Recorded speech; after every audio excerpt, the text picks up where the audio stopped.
So we're going to look at agents today, the lifeblood of Instana. First thing we want to do is decide what deployment we want to use. In this case, we're going to deploy to a Kubernetes cluster using a YAML file. We give the cluster a name,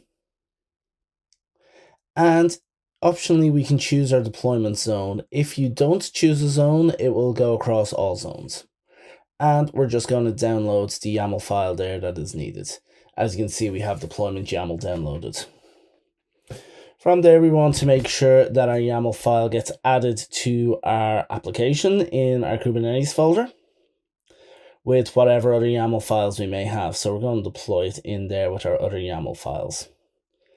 From there, then we're going to cycle to the location of our Kubernetes files.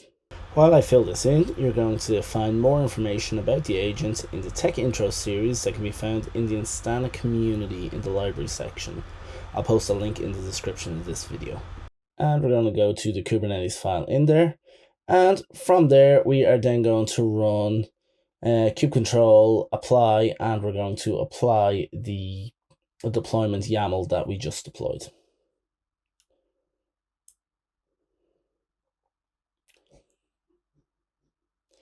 And as we can see, we've configured some agents on there.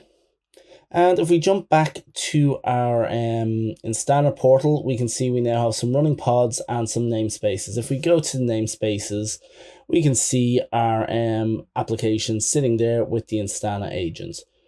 That's all that I have for you today. Please join the community to see more of these videos.